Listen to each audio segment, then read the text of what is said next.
Welcome to Nodecast's second learning video. Sorry for those of you who've been waiting for Nodecast proper interviews. More are coming eventually. I just have to work through my backlog, which includes releasing all of my Minetest Game Jam judging videos from 2022's Jam. Alrighty, so this is learning video, so let's be efficient, shall we? Minetest is an open source game engine, and many people want to contribute via mods, games as players, etc. But many of us want to help the actual engine improve. And some of you aren't stuck on Windows, like me, or at least want a good Windows setup, also like me, for working with Minetest. This video will walk you through my current best setup for developing, building, debugging, and testing Minetest. You'll be asked to download a few different tools, and by the end of it, you can go from nothing to building the source code of Minetest. Enjoy! Step 1. Download VSCodium. So go to the GitHub releases page in the notes to get VSCodium.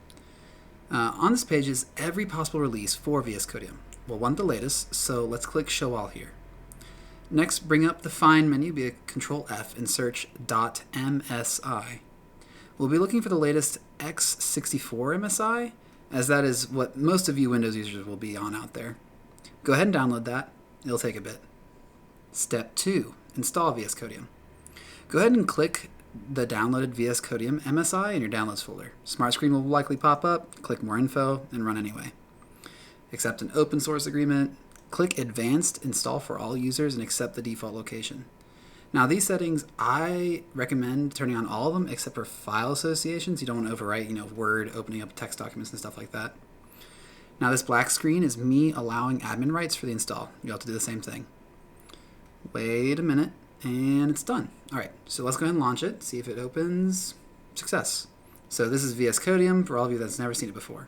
Step 3, we're going to move into extensions. Let's install some of the must-have extensions. First up is, let's see, to bring up the extension, go to the left here, go into the top of here, search for Cmake. We'll want just Cmake proper. Go ahead and hit install. Wait a second for that to install. Done. Okay. Next, we're going to go to Msys, which is just below it. That's just a special support for later. You'll see. You'll learn all about all these. Next one is native debug. Native debug is your debugger in open source world, so you're not using the Microsoft version of C++ debugging. All right, that's installed. Next up is clangd. clangd is IntelliSense. Again, if you don't know what that means, it's helpful for when you're typing C++ code. Next is overtype. This lets the insert key work like it should. If you don't know what the insert key does, don't worry about it. You'll be fine. And the last one is Minetest Tools.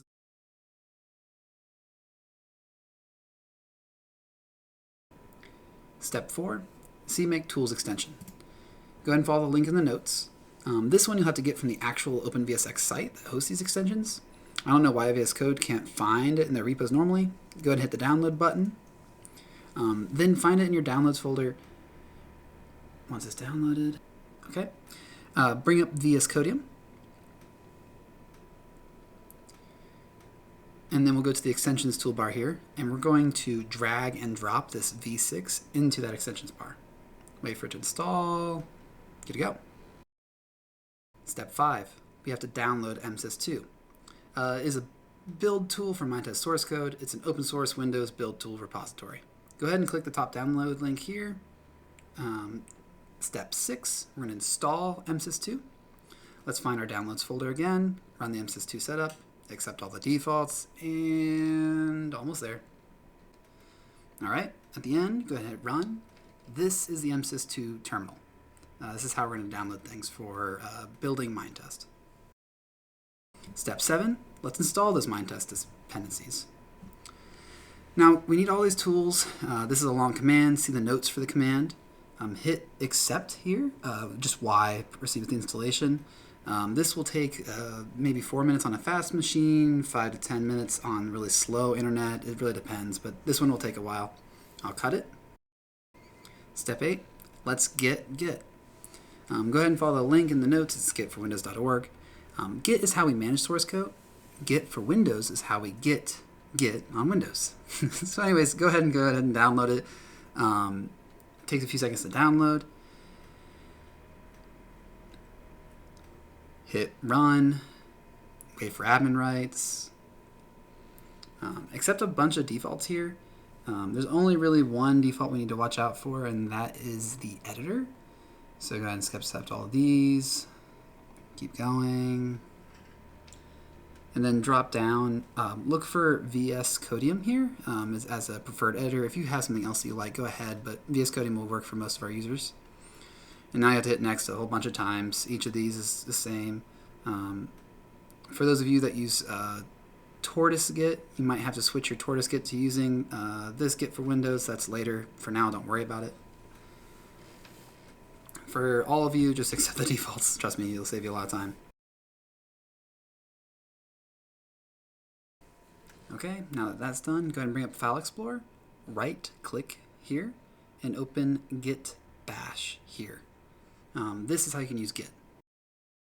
Step 9, let's git Minetest. So open up any folder, right-click, and bring up Git Bash like the last time. The commands are in the notes, but first we're going to make a cdev folder, and then we're going to navigate to that folder with cd, which is change directory. So it's cd/c/dev.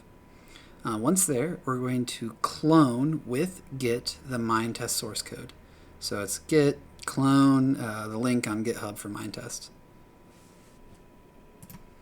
Okay, once that's done, we need to git clone irrlict from the Minetest repository as well. That is the engine that Minetest runs on.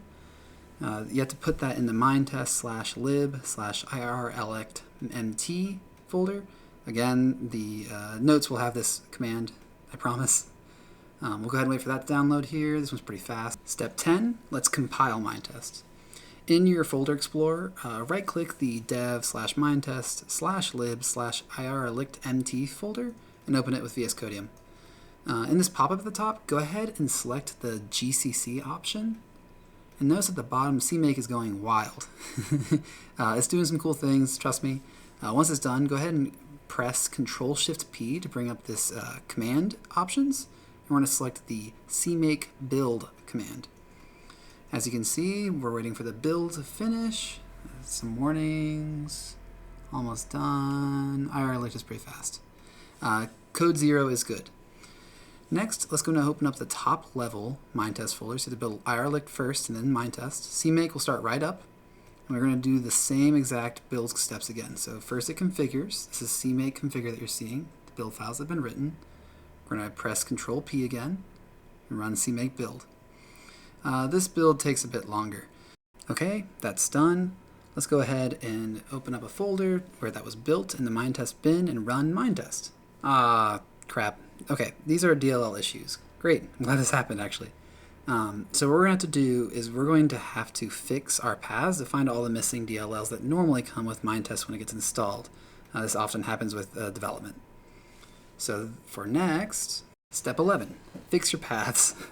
All right, go to the search bar for your Windows machine and search for envi. And we're going to look for your environment variables for your account. We're going to edit them. Go to path here, the path variable. We'll click edit. And we're going to add 2 lines here. I've saved them. We can get them from the notes.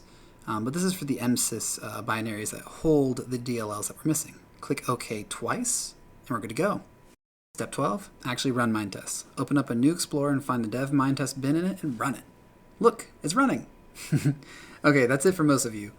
You can start tinkering with engine code to your liking. Hopefully some of you create new features or fix long-standing bugs for Minetest. Trust me, we're excited to have your help. Thanks to you that are new to working for the engine, feel free to leave now. But if you're a seasoned pro and are watching this, stay on. We also have a little bit of debugging with this setup, and I want to kind of show you what that looks like. Pro step, debugging. Go ahead and open up the Minetest top level dev folder with Codium, and let's create a launch.json file. So go to the left here, middle button with the plus, create JSON file link, and we're going to make one for GDB. Go ahead and edit this. We have to change the target executable that this runs to the Minetest executable in the Minetest/bin folder. In this case, it's just ./bin. Go ahead and let's find a file to put a breakpoint on. Oh, what's a good one? Let's just use the rendering engine one. Okay. Let's go down here, rendering engine. Let's go to the constructor and just put a breakpoint here on line 86. So I just want to show you that GDB does connect well to breakpoints in VS Code. Let's go ahead and hit startup. You can hit F5 or run with debugging on. So run. Now this is in the startup of the rendering engine. Yep, catches really early. So that's our breakpoint being caught. We're able to step through. So you have your standard debugger features. You can step through. You can kind of view locals, see different threads. You can hit continue, so on and so forth. So that's it. Alrighty. So if you know about breakpoints, then you'll have no problem with working with all these different views and screens. You have a call stack, you have local variables, and so on. I find this setup to be amazing because I can take it both Windows and Linux. Almost all those dependencies that you install for Msys2 apply on the same on Linux. That's why I use it, because it's the same setup essentially. They're just recompiled from GW64. I think that's most of it, guys.